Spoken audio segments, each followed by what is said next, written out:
Good morning and welcome. I'm Miss Grew, a fourth grade teacher at the Gulfport School District.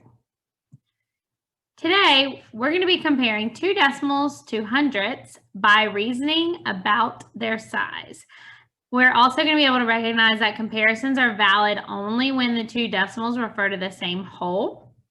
And we're going to be able to record the results of comparisons with symbols such as greater than, equal to, or less than. One example we're going to talk about is writing 62 hundredths as 62 over 100. Let's talk about some of our key vocabulary terms for this lesson. To compare is to decide if numbers, amounts, or sizes are greater than, less than, or equal to each other. A decimal is a number containing a decimal point that separates a whole from fractional place values. Equal means having the same value, same size, or same amount. Let's get started with our first practice problem. Keelan and Amari each buy equal-sized bottles of water. They each drink some of their water. Keelan now has 5/10 of his bottle left. Amari has 4/10 of her bottle left. Who has more water left? So what I like to do is stack my decimals.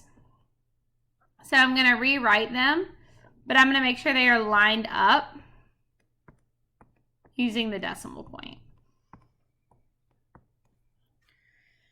Okay, so now we're going to look and say which one is greater. The ones place is the same, so I'm going to move to the tens place.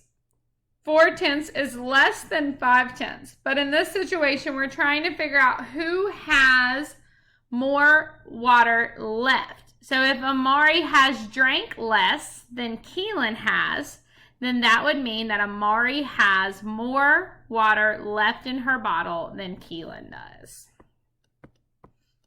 So we're really just comparing place values the same way that we do whole numbers. Dora lives 35 hundredths of a mile from school. Katrina lives 53 hundredths of a mile from school. Who lives a greater distance from school? So this time we're trying to find the larger number. I'm going to use a place value chart to answer this question. I'm going to plug in my numbers.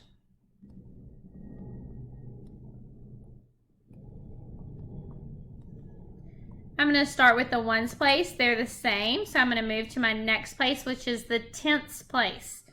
I'm looking for the greater digit. So I have 3/10 and 5/10. 5/10 is going to be my greater digit. So I know that 53 hundredths is greater than 35 hundredths.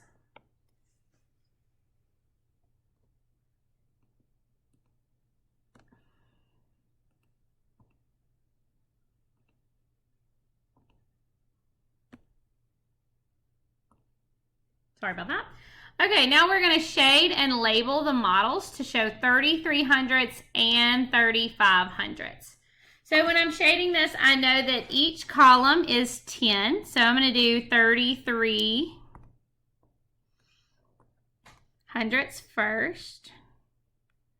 So that would be 10, 20, 30, and then 1, 2, 3. And then the next one is going to be 35 hundredths.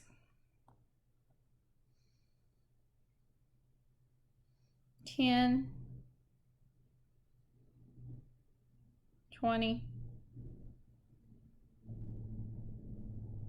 30, 31, 32, 33, 34, 35. And then if we're looking at our models, we can clearly see the one on the right, 35 hundredths, has more shaded than the one on the left. Therefore, 33 hundredths is less than 35 hundredths. Write fractions equivalent to 75 hundredths and 8/10. So in order to do this, sometimes it's easier to compare decimals by turning them into fractions. So this is 75 hundredths. Okay, then here I have 8/10. But from previous lessons, I know that 8/10 or 8 dimes is the same thing as 80 hundredths or 80 pennies. And now that they are written in the same form, it's much easier for me to be able to visually see that I know 80 hundredths is greater than 75 hundredths.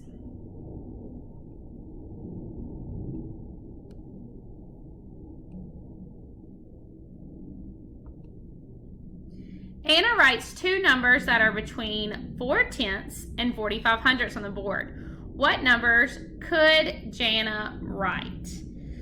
So what we're going to do here, I prefer to use a number line. So we're going to write 4/10 and then we have 45 hundredths. Now, what I like to do to get a good visual representation, I need my numbers to be the same. And right now I have tenths and hundredths. So I need to change 4/10 into 40 hundredths.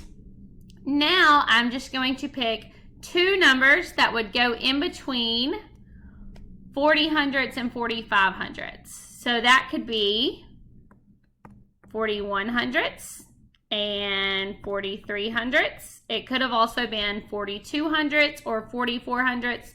Any of those would have been correct, but the key point in this problem is to make sure that we are turning that 4/10 into 40 hundredths. Let's recap some of our learning targets for today. I can compare two decimals to hundredths by reasoning about their size. I can recognize that comparisons are valid only when the two decimals refer to the same whole. I can record the results of comparisons with symbols such as greater than, equal to, or less than. You did such a great job today. See you soon.